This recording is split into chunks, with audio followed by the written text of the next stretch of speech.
प्रदीप तर्सिन्छ, सुरक्षाले उठाउँछिन्, पानी पिलाउँछिन् अनि दुवैजना पल्टिन्छन्।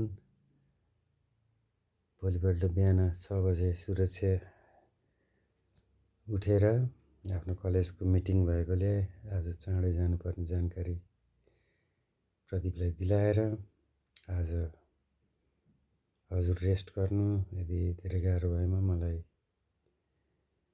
फोनमा भन्नु अनि म त्यसो चाँडै मिलाएर आउँछु भनेर जान्छन्।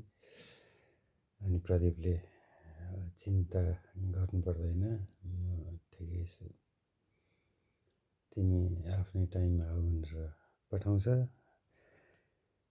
अनि ऊ केही घन्टा सुतिसके पछाडि उठ्छ। उठ्ने बित्तिकै झ्यालबाट बाहिर हेर्छ, देख्छ दुईजना पुलिस। अनि उसको कानमा पर्छ एउटा पुलिसको आवाज। ती पुलिसले भन्छ अर्को पुलिसलाई, सर त्यो मान्छेको घर यतै वरिपरि नै हुनुपर्छ पक्कै। अनि त्यो सुनेपछि उसले झ्याल लगाउँछ अनि लन्च रुमतिर आउँछ, टिभी अन गर्छ अनि पत्रकारले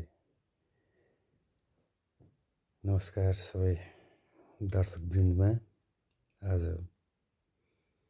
मेरो सामुन्ने हुनुहुन्छ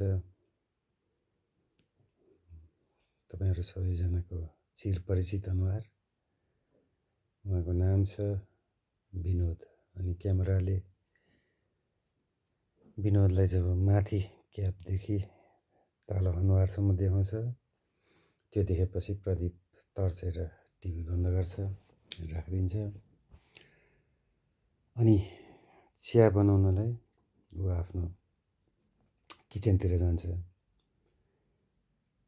र चिया पकाउने भाँडोमा दुध, चिनी, चियापत्ती सबै हाल्छ, उमाल्छ। अनि जब उसले ग्लासमा हाल्छ चिया, तब पाउँछ कि चियाको ठाउँमा पुरै रगत। अनि त्यस पछाडि उसले त्यो चिया त्यहीँ छोड्छ अनि गएर सोफामा गएर ढल्छ। केही सेकेन्डपछि उसको कानमा आवाज आउँछ कि उसको घरको मेन ढोका बेजोडसँग डङ डङ डङ डङ कसैले ढकढक गरेको। अनि सुन्छ कि त्यहाँ पनि अर्को कुनै मान्छेको आवाज कि होइन होइन यो ढकढक यहाँ नगरौँ, यो मान्छेको घर पक्कै पनि यहाँ होइन, म कन्फ्युज भएँ, यसको घर अर्को गल्लीमा हुनुपर्छ। त्यति भनेपछि ढोका ढकढक हुनु बन्द हुन्छ। अनि त्यसको केही समयपछि प्रदीप घर बाहिर निस्किन्छ।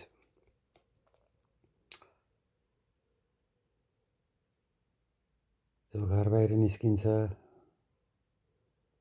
ऊ छिटो छिटो हिँड्दै हुन्छ।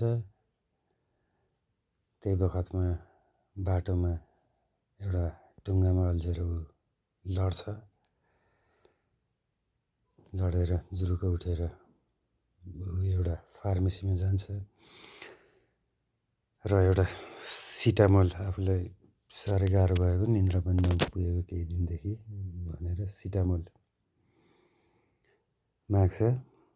अनि फार्मेसीको जुन साहु छ उसले चाहिँ प्रदीपको हातमा निकै बेर हेरिरहन्छ। अनि भन्छ कि फार्मेसीको साहुले, के भयो तपाईँको हातमा त पुरै रगत छ नि। अनि प्रदीपले आफ्नो हातमा हेर्छ, रगतको धारा बगिरहेको।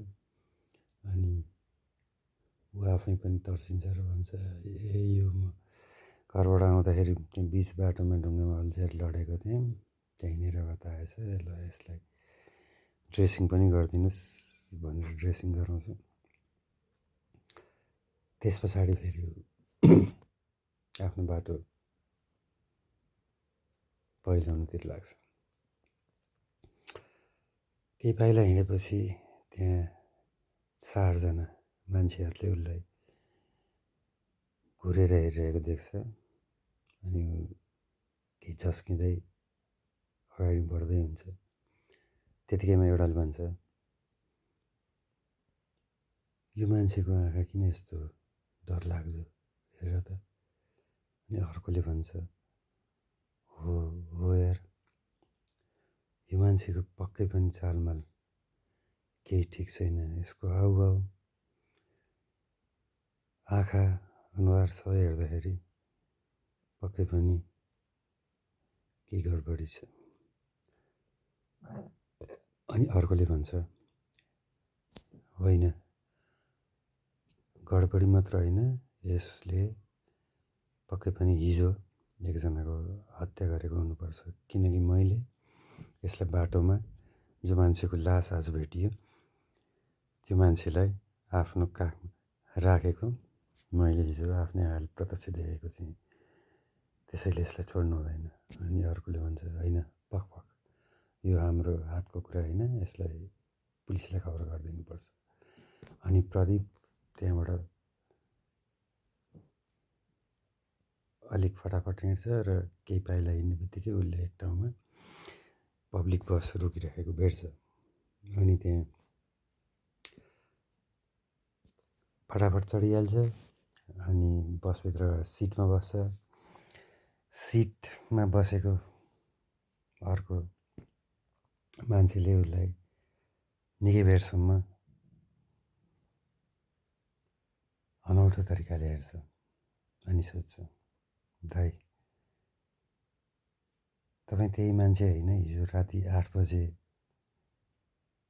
त्यहाँ सडकमा देखिनु भएको?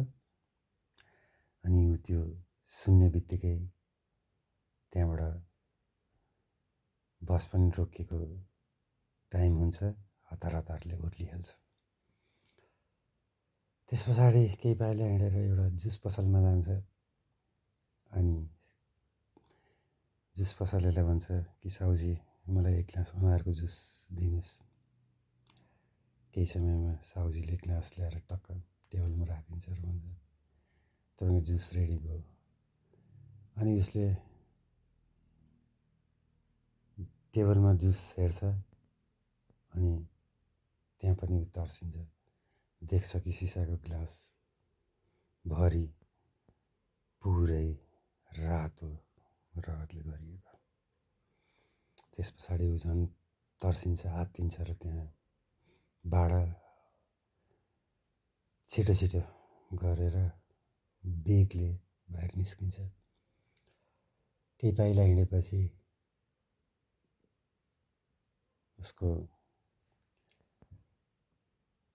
कठालोमा पछाडिबाट कसैले पक्रेको थाहा पाउँछ। अनि पछाडि फर्किन्छ र ऊ झस्किन्छ कि देख्छ कि त्यो मान्छे जुन कारणले उसलाई अघिल्लो रातदेखि जुन छटपटी, जुन पीडा, जुन त्रास भइराखेको थियो, त्यही नै मान्छे देख्छ, कठालो समाउने व्यक्ति हुन्छ। त्यही अघिल्लो दिन मृत्यु भएको विनोद।